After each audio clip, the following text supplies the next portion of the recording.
Welcome to the Employco HR Chat. I'm Rob Wilson. With me is Jason Eisenhut. Hi, everyone. Thanks for joining us this week. So, Jason, with 2024 quickly approaching us, there's a lot of new limits on employee benefits for tax purposes. Yeah, it ranges from FSA plans to 401k to commuter.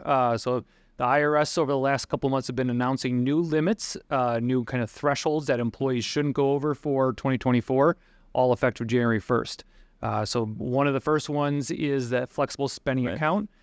So that limit's going from $3,050 to $3,200 next year. So the most that someone can put in as pre-tax payroll deductions throughout all of 2024 for FSA is $3,200. Right. So that's your flexible spending account, and then if someone is in a high deductible plan, an HSA, which is the flexible spending is, if everyone might remember, you have to spend it or lose it. Right. The flexible spending is not renewable versus the HSA.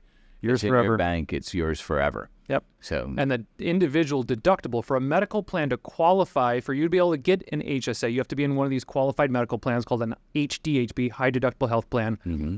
That deductible is going from minimum is $1,500 to $1,600. So if you're in a health plan with a $1,000 deductible, you're definitely not in a medical plan that qualifies for an HSA. Right, so then if you're using that and think you have an HSA, it's really you're using a flexible spending account. Or incorrect, maybe you got to let your bank know if you're doing an HSA outside of work, that probably not eligible. You should be switching over to the FSA. And just because you're in a medical plan with over $1,600 deductible doesn't mean it's automatically an HSA eligible medical plan. So we can help with some of those determinations. Your 401k limits are up have increased the amount that you can put into your 401ks for in 2024. Yeah, it's going from for people who under 50 years old, it's going from $22,500 to $23,000. People who are over 50 can do something called a catch-up, where it's an additional contribution amount, and that's staying the same at $7,500. So the total amount, if you're over 50, that you can put in is $30,500 in 2024 into your 401k account. Right. So that's a nice increase. Yeah, right. So more or less cost of inflation. Yeah, exactly. Oh, yeah. Good point. I mean, it's so, but so make sure you look at those limits and see, especially as this year you're seeing healthcare benefits, the premiums go up in 24. We've the average increase that we've been seeing with prospects 9 to 13%. Yeah.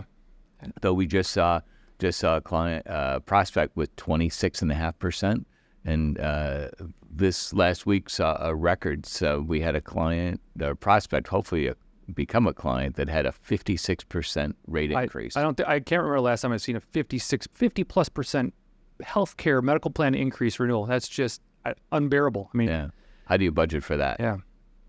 Speaking of budgeting for 2024, we're getting ready for it. There's a new employee benefit program that we're offering to our clients. It's called commuter benefits. The state of Illinois has actually passed a law that starting January 1st, employers with at least 50 employees in the Chicagoland area have to be offering these pre-tax commuter benefits for mass transit or parking. So that limit's going up from $300 a month to $315 a month. So that's a new exciting benefit we're excited to announce that we're providing to our clients starting January 1st. So if you're taking the train or bus or L to commute, that's or a big parking garage downtown. Right. Yep. Yeah, because if you're in Chicago and going to a parking garage, right. Nothing's day cheap after there. day. Yeah. It gets expensive. So, but feel free if you have questions or want. Jason's got a pretty good spreadsheet and a great document that kind of outlines all those limits. Feel free to reach out to us at hr@employco.com. We'd love to help. Great. Thanks for joining us.